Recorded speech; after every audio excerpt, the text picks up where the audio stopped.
Hello everyone, welcome again to my YouTube channel वंदना's tutorial.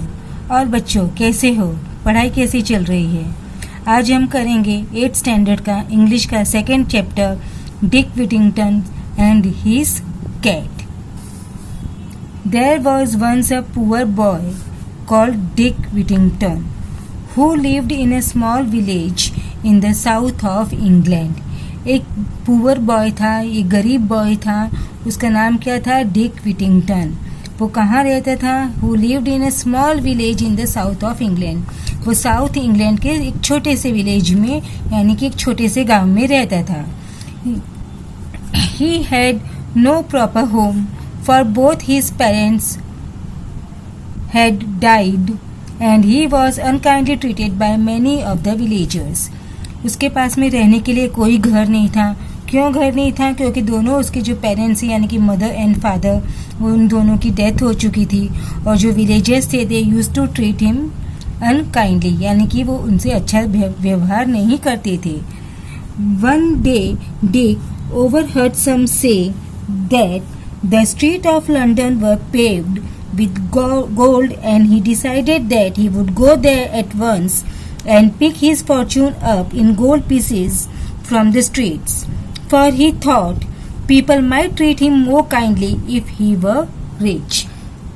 तो एक दिन जब डिक विटिंगटन था, उसने किसी को बातें करते हुए सुना। ओवरहर्ड यानी कि कोई जब बातें करते रहते हैं तो हम किसी की बात सुन लेते हैं, और तो उसे बोलते हैं ओवरहर्ड। तो ही ओवरहर्ड समवन, किसी को बात करते हुए सुना कि जो लंदन की जो स्ट्रीट है, लंदन की जो स्ट्रीट्स यानी कि जो रोड्स है, वो किससे बने हुए हैं? गोल्ड से बने हुए हैं। सो वो डिसाइड करता है कि वो कहाँ जाएगा? लंदन जाएगा और अपना नसीब वहाँ पर बनाएगा। किसमें? गोल्ड पीसेस में, स्ट्रीट से यानी कि रोड से गोल्ड लेकर। क्योंकि उसे लगता था कि अगर वो रिच हो जाएगा, वो पैसे वाला हो जाएगा, तो शायद लोग उसे अच्छी तरह से बिहेव करे। क्योंकि वो पुअर था तो इसलिए कोई भी उसे अच्छी तरह से बिहेवियर नहीं करता था। So young Dick set out to walk in London. He had not gone far when a man in a cart stopped and asked him if he was running away from the home. I have no home, Dick answered. I am on my way to London to find my fortune. जब young Dick था, वो London जा रहा था, तब वो कभी गया नहीं था। He had not gone far when a man in a cart stopped. जब वो बहुत ज़्यादा दूर तक नहीं गया था, तब कोई कार्ट था, जो गाड़ी थी, उसने वहाँ पर रुका और उससे पूछा क्या कि वो घर से भागकर लंदन जा रहा है।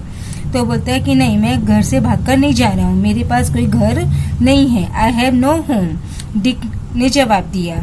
आई am on my way to London to find my fortune. मैं खुद से लंदन जा रहा हूँ ताकि मैं वहाँ पर अपना फॉर्चून बना सकूँ, अपना नसीब बना सकूँ। I am going to London myself said the carter. जो कार्टर था उसने क्या बोला कि मैं भी लंदन जा रहा हूँ। Jump up here beside me and we will journey together. तो बोलते कि आओ मेरे पास में बैठ जाओ और हम दोनों साथ में जर्नी करेंगे। They arrived in London just before nightfall and the carter left Dick and made his way to an inn। जब उन लोग लंदन में पहुंचे तब कहाँ हो गई, क्या हो गई थी? रात हो गई थी, मतलब रात होने ही वाली थी। तो the carter left Dick, carter ने डिक को छोड़ा और and made his way to an inn. और वो कहाँ चला गया? एक इन में चला गया। इन क्या होता है? एक छोटा सा रेस्टोरेंट रहता है, एक छोटा सा कॉटेज रहता है जहाँ हम रह सकते हैं। Poor Dick stood alone and looked around him in dismay। और जो डिक था वो बेचारा एकदम निराश हो गया, आजू बाजू देख रहा था कि उसके पास में अब रहने के लिए कुछ भी नहीं है। वो निराशा से देख रहा था। Where was all that fine gold? वो सारा जो गोल्ड है वो कहाँ चला गया? क्योंकि उसने क्या सुना था कि जो लंदन की स्ट्रीट्स है वो गोल्ड से बनी हुई है, बट जब वो लंदन पहुंचा तो उसे कोई गोल्ड दिखाई ही नहीं दिया। All he could see were dirty streets and lots of unfriendly people। सिर्फ उसे क्या दिखाई दिया कि dirty streets थी। स्ट्रीट्स कैसे थे? वहाँ के रोड, गंदे रोड थे, ना कि गोल्ड के बने हुए थे। और वहाँ के जो पीपल थे वो भी कैसे थे? अनफ्रेंडली थे। उनका नेचर कैसा था? फ्रेंडली नेचर नहीं था। He had nowhere to sleep and in the end he spent the night in the corner of an alley where he hoped he would come to no harm. उसके पास में रहने के लिए कोई जगह नहीं थी, कोई रात को सोने के लिए कोई जगह नहीं थी, तो वो अपनी जो रात था उसने कहाँ पे स्पेंड किया? एली में स्पेंड किया. एली क्या होता है कि जो दो बिल्डिंग्स के बीच में जो जगह होती है, जो पैसेज होता है, उसे हम एली बोलते हैं. तो वो दो बिल्डिंग्स के बीच में जो प्लेस थी उसने पूरी रात वहाँ पर स्पेंड किया. क्योंकि उसे लगा कि यहाँ पर मुझे कोई भी हार्म नहीं पहुँचाएगा. The next morning Dick wake up cold, miserable and very hungry. जब वो सुबह उठा तो उसे बहुत ठंडी लग रही थी. उसकी कंडीशन कैसी थी? बहुत मिजरेबल थी. वो बहुत भूखा भी था. He wandered around begging for food but again and again people shouted at him. वो यहाँ वहाँ घूमता रहा फूड मांगते हुए, लेकिन वहाँ पे जो लोग थे वो अनफ्रेंडली नेचर के थे, तो किसी ने उसे फूड नहीं दिया. सबने उनके ऊपर क्या किया? चिल्लाया. Go away you lazy fellow. सबने कहा जाओ यहाँ से, तुम आलसी इंसान हो. बी ऑफ विथ यू, अपने आप चले जाओ यहाँ से. And aimed angry blows at his head, और उसमें बहुत सारा गुस्सा किया. At last he collapsed in the street and lay there too weak to look further for food. लास्ट में क्या हुआ? वो वहाँ पे कोलैप्स हो गया. Collapse means what? वो वहाँ पर गिर गया, रोड पे ही, रास्ते में ही गिर गया, क्योंकि वो बहुत कमज़ोर हो चुका था, वो बहुत वीक हो चुका था और उसमें इतनी ताकत नहीं थी कि वो आगे जाकर फूड को ढूंढ सके. By chance Dick had fallen in the front of a house belonging to a rich merchant called Mister Fitzwarren. By chance luckily वो कहाँ गिरा था? एक रिच मर्चेंट के सामने घर के गिरा था. वो कैसे? उसका नाम क्या था? Mister Fitzwarren. The cook was trying to drive Dick away. जो उस घर का जो मर्चेंट का जो कुक था, कुक यानी जो खाना बनाने वाला था, वो वहां से उसको भगाना चाह रहा था. किसको भगाना चाह रहा था? डिक को भगाना चाह रहा था. When Mister Fitzwarren returned home from inspecting his ships. लेकिन उसी समय पर जो मिस्टर फिट्जवारन है वो अपने शिप्स के इंस्पेक्ट करके घर पर रिटर्न आ रहे थे. तो he stopped and said to Dick, why don't you work if you need food. वो वहाँ पे रुकता है और डिक को बोलता है, तुम काम क्यों नहीं करते अगर तुम्हें खाना चाहिए तो. I would work said Dick, but I know nobody who will give me anything to do. मैं काम करूँगा, बट मैं यहाँ पर किसी को नहीं जानता जो मुझे कुछ भी काम करने के लिए दे. Take him to the kitchen, Mister Fitzwarren ordered the cook. तो मिस्टर फिट्जवारन ने क्या कुक को क्या कहा? जाओ उसे किचन में लेकर जाओ. Feed him first and then find some work for him. पहले उसे कुछ खाने के लिए दो और फिर उसके लिए कुछ काम देखो. So Dick was given a home and a living. तब उस डिक के पास में रहने के लिए घर था. He had a small corner of the attic to sleep in and his job was to help the cook with all the pots and pans in the kitchen. अब उसको कहाँ एक जगह मिली रहने के लिए? एक एटिक में जगह मिली. एक एटिक क्या होता है? एक छोटा सा रूम होता है जहाँ पर पॉइंटेड रूफ होती है, पॉइंटेड छत होती है. और उसको क्या काम था? जो कुक था उसके जो पॉट्स है, पैन्स है, उनके जो बर्तन है, जो खाना जिसमें हम बनाते हैं, उसको केयर करना था. Dick's life should have been much better than before. Dick की लाइफ है जो पहले से बहुत बेटर हो गई थी. But he still had 2 difficulties to face. But फिर भी उसके पास में 2 डिफिकल्टीज अभी और थी. क्या डिफिकल्टीज थी वो? The first was that the attic he slept in was overrun by rats and mice. जो एटिक था, जो स्मॉल रूम था जहाँ पर वो सोता था, वहाँ पर क्या था? बहुत सारे रैट्स एंड माइस थे. At night they scampered all over him and kept him awake. जब भी रात होती थी वो वहाँ पर स्कैम्पर्ड करते थे, यानी कि यहाँ से वहाँ, वहाँ से यहाँ घूमते फिरते थे. और जब वो इतना घूमते फिरते थे तो वो पूरी रात वहाँ पर जागता ही रहता था.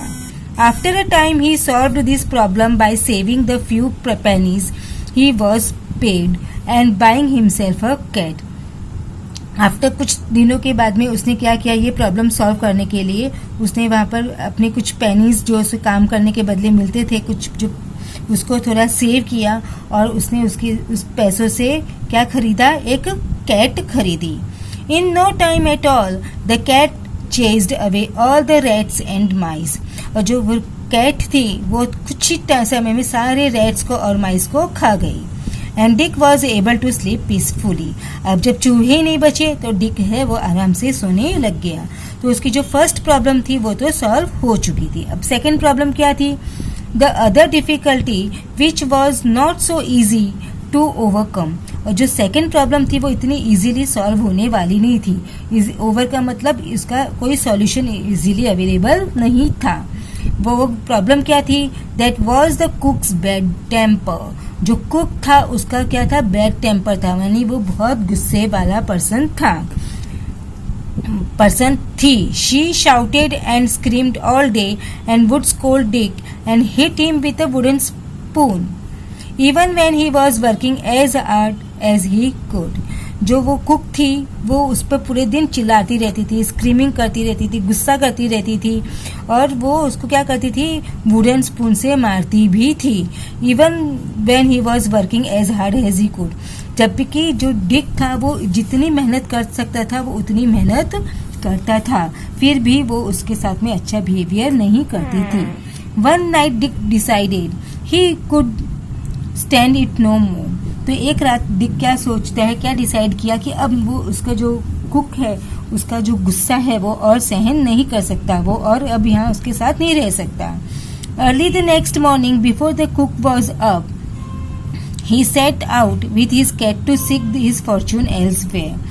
तो उसने क्या किया कि जो सुबह सुबह जल्दी उठकर, जबकि वो जो कुक थी वो वहाँ से नहीं उठी थी, उसने अपना कैट लिया और सोचा कि मैं यहाँ से चला जाता हूँ और मैं अपना फॉर्चून है, अपना नसीब है, कहीं और जाकर बनाऊंगा। The two of them walked as far as Holloway. और जो वो दोनों थे वो कहाँ तक गए? As far as Holloway. Holloway क्या होता है? हॉलोवे एक लंदन की सिटी का नाम है। On their way to of London then Dick sat down on a stone to rest. जब वो जा रहे थे लंदन की सिटी में, तब जो डिक था वो एक स्टोन पर बैठ गया थोड़ा रेस्ट करने के लिए। It was the 1st of November। वो कौन सा डेट था? 1st of November था। All Saints Day. 1st November मतलब क्या था? ऑल सेंट्स डे होता है। And the church bells were ringing. जो चर्च थी उसके जो बेल्स थे बहुत रिंगिंग कर रहे थे, बज रहे थे। As Dick sat and listened it seemed that they were ringing out a message for him. जब वो वहाँ पर बैठा और जब बेल की रिंगिंग सुन रहा था तो उसे ऐसे लगा कि जो बेल की जो रिंग हो रही है वो उसे कोई मैसेज दे रही है।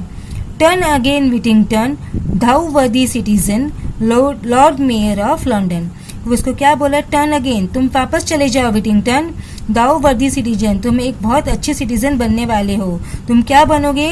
लंदन मेयर के लंदन बनोगे। You will be Lord mayor of London. Lord mayor of London, said Dick, I should like to be Lord Mayor and ride in a fine coach. तो बोलते लॉर्ड मेयर ऑफ लंदन वो ऐसे सोचता है, मुझे Lord mayor बनना है एक बहुत फाइन कोच में, यानी कि जो फाइन जो सवारी होती है, अच्छी सवारी होती है, उसमें मुझे राइड करना है, मुझे उसमें सवारी करनी है। I can put up with few scoldings from the cook if that is what is in store for me। मैं इसको कुक की जो स्कोल्डिंग्स है वो मैं सहन कर लूँगा। कब कर लूँगा? कि जबकि मेरे नसीब में इतना यही लिखा है कि मुझे उसकी स्कोल्डिंग करनी है, उसकी जो डांट है मुझे खानी है। So Dick and his cat retraced their steps to Mr. Fitzwarren's house। जो डिक और जो कैट थे उसके जो रास्ते अपने जो रिट्रेस किया, यानी कि अपने जो कदम थे जहाँ से वो रास्ते से आए थे उसी रास्ते से वो वापस से अपने घर चले गए। किसके घर? मिस्टर फिट्जवॉरन के house. Luckily they were able to sleep back before they had been missed. लेकिन लकीली वो जल्दी पहुंच गए थे ताकि तब तक किसी को पता भी नहीं चला था कि डिक और उसकी कैट है वो मिसिंग है। Now Mr Fitzwarren used to send ships for across the sea to trade with the other countries. जो मिस्टर फिट्जवारन था वो अपनी जो शिप्स था, वो एक मर्चेंट था, एक व्यापारी था, वो तो अपनी जो शिप्स होती है वो दूसरी कंट्री में भेजता था बिजनेस करने के लिए, ट्रेड करने के लिए, यानी बिजनेस करने के लिए, यानी कि buying and selling of goods. He would load a ship with goods for the captain and ship's crew to sell in a far away places, and then they would bring back goods that could be sold at home. वो जो ships था वो captain के साथ में भेजता था बहुत दूर दूर की प्लेसेस पे, जहाँ पर जाकर वो वहाँ की जो गुड्स है वो वहाँ पर सेल करता था, और वहाँ की जो गुड्स है वो यहाँ पर अपनी कंट्री में लाता था, ताकि वो वहाँ पर इस गुड्स को अपनी कंट्री में सेल कर सके। One day he called his household together. I am sending a ship to the African coast to trade. एक दिन वो अपने सब घर में जो रहते हैं सारे घर वालों को बाहर बुलाता है और क्या बताता है कि जो मेरी जो शिप है वो मैं कहाँ भेज रहा हूँ, अफ्रीकन कोस्ट पे भेज रहा हूँ ट्रेडिंग करने के लिए, बिजनेस करने के लिए। He said, would any of you like to send something of yours on it? क्या तुम में से कोई भी ऐसा है जिसमें है जो अपनी अपनी चीज़ें वहाँ पर भेजना चाहता है बेचने के लिए? You can then share in the profit if the voyage is successful. अगर ये voyage सक्सेसफुल रहा, ये जो बिजनेस ट्रिप है, बिजनेस टूर है, वो सक्सेसफुल रहा तो हम प्रॉफिट में शेयर करेंगे। Everyone produced something except for Dick. घर के जो भी लोग थे वो सब ने कुछ न कुछ उनको दिया, बट डिक ने कुछ नहीं दिया। Who had nothing to offer. Dick ने कुछ क्यों नहीं दिया? क्योंकि उसके पास में देने के लिए कुछ भी नहीं था। Have you nothing of your own, Dick? asked Mr. Fitzwarren kindly, and Dick replied, only my cat. तो मिस्टर फिट्जवॉरेन वो उससे पूछता है कि तुम्हारे पास में अपना कुछ भी नहीं है? तो डिक क्या बोलता है, मेरे पास सिर्फ क्या है, मेरी कैट है। Then let your cat go on the ship, said Mr. Fitzwarren. तो मिस्टर फिट्जवॉरेन क्या बोलते हैं कि तो अपनी कैट को शिप में भेज दो। His daughter Alice said, Dick loves his cat. उसकी जो डॉटर थी, मर्चेंट की जो डॉटर थी, उसका नाम क्या था, एलिस। वो क्या बोलती है, डिक अपनी कैट को बहुत लव करता है, बहुत प्यार करता है। Let me put something in for him, मैं उसके बदले कुछ शिप पे रख देती हूँ। But her father said no, it must be his, not something belonging to someone else. वो किसी और का सामान नहीं होना चाहिए। वो किसका सामान होना चाहिए? वो डिक का खुद का ही सामान होना चाहिए। So Dick fetched his cat and said goodbye to it sadly. So Dick अपने कैट को फेच कर रहा, मतलब वो अपनी कैट को लेकर आता है और वो शिप में उसको दे देता है बहुत दुखी मन से। The captain of the ship was dilated, लेकिन जो शिप का जो कैप्टन था वो बहुत डिलाइटेड हो गया, यानी कि वो बहुत खुश हो गया। For the cat was an excellent mouser. क्यों खुश हुआ वो? क्योंकि जो वो कैट थी वो एक बहुत ही एक्सीलेंट माउजर थी, यानी कि वो बहुत ज़्यादा माउस है वो खा जाती थी एक ही टाइम में। And so he had no trouble with rats and mice on his voyage. So उसकी जो टूर में उसको रैट्स और माइस से कोई प्रॉब्लम नहीं होगी, क्योंकि अगर रैट्स और माइस आए तो जो कैट है वो उसको खा जाएगी। After some months the ship arrived at a place on the African coast. कुछ महीनों के बाद में जो शिप है वो अफ्रीकन कोस्ट में पहुंच गई, बारबरी। और कहाँ पहुंची? African coast, Barbary. Where people called the Moors lived. वहाँ के जो पीपल थे उनको क्या बोलते थे? मूस बोलते थे। वो कैसे होते थे? They were black in colour, they were have a dark colour. The captain sent a message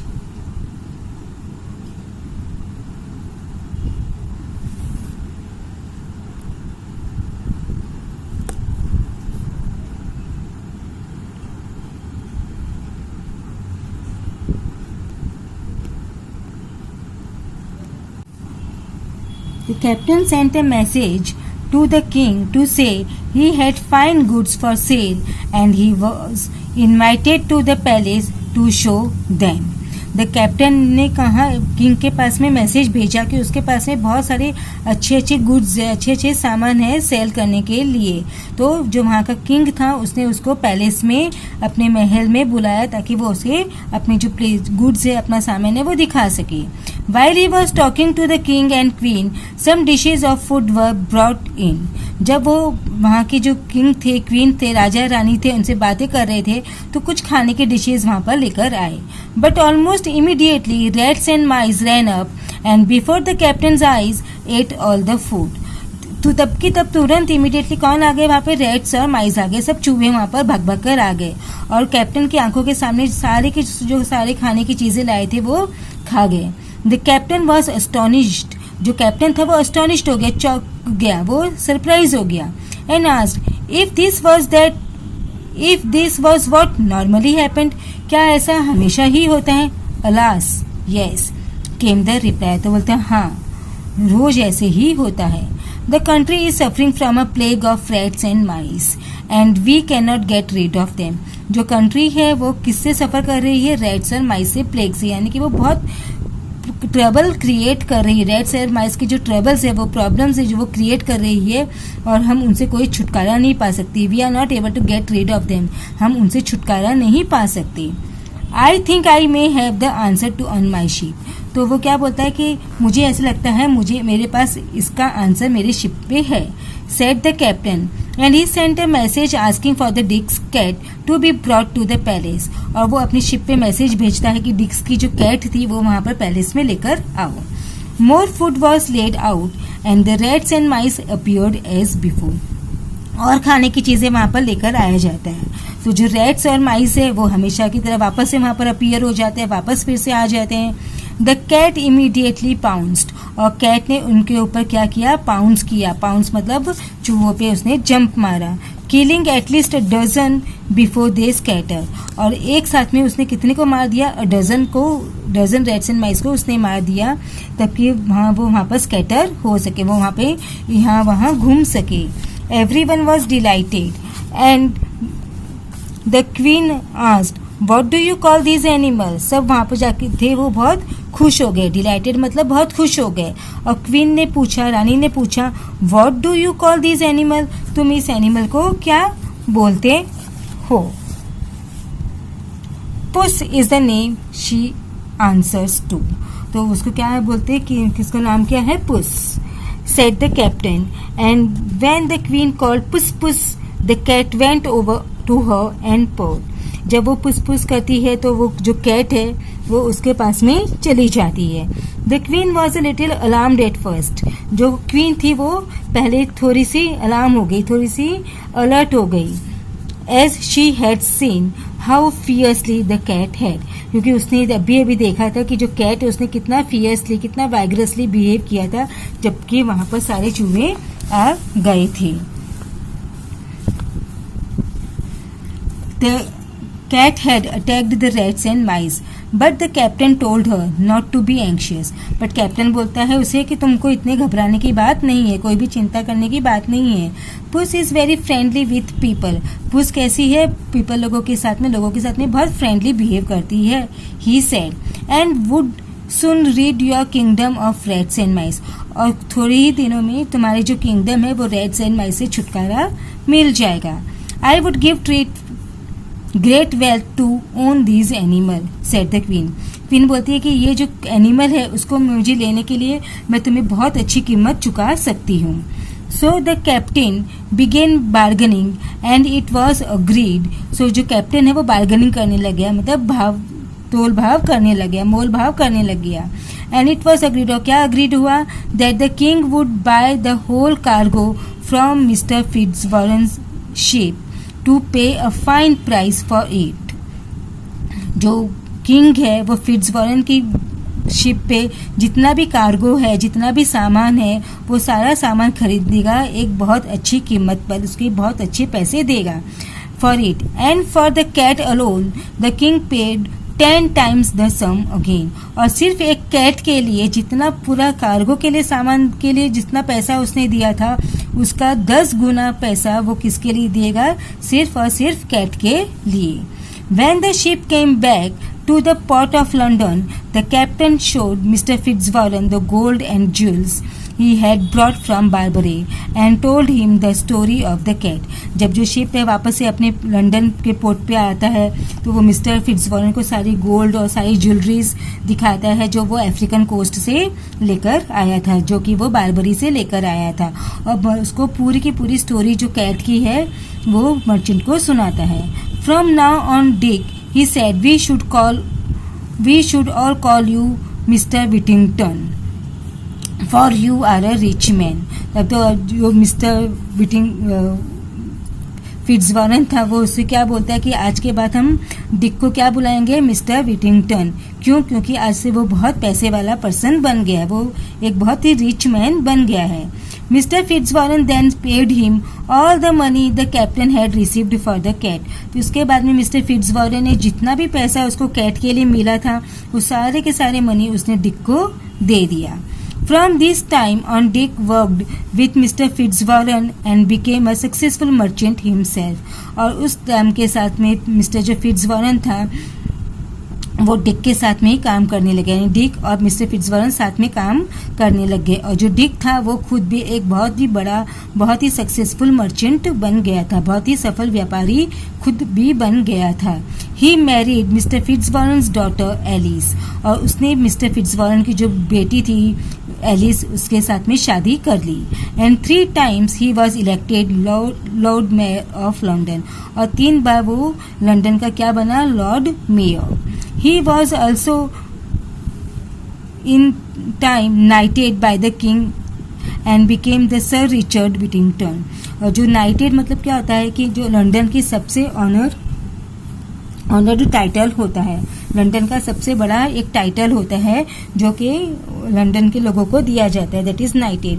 तो किंग और क्वीन ने उसको कौन सा टाइटल दिया, नाइटेड टाइटल दिया. तो अब वो क्या बन गया, सर रिचर्ड विटिंगटन. अब लोग उसे सर रिचर्ड विटिंगटन के नाम से जानने लग गए. He was not only famous but he was popular to.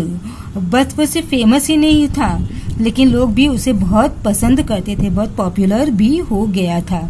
For he always help the poor with him money, क्योंकि वो हमेशा लोगों को, गरीब लोगों को पैसों से मदद करता था. Sometimes when he was old he would tell his grandchildren the story of his cat. जब वो बड़ा हो जाएगा तो वो अपने ग्रैंड चिल्ड्रन को, यानी अपने पोते पोतियों को अपने कैट की स्टोरी सुनाएगा. And how the bells of London had called him back when he was only a poor boy. और कैसे जब वो लंदन की बेल है, जो घंटियां हैं चर्च की, उसने उसे वापस बुलाया था. टर्न अगेन विटिंगटन दाउ वर्दी citizen Lord mayor of London.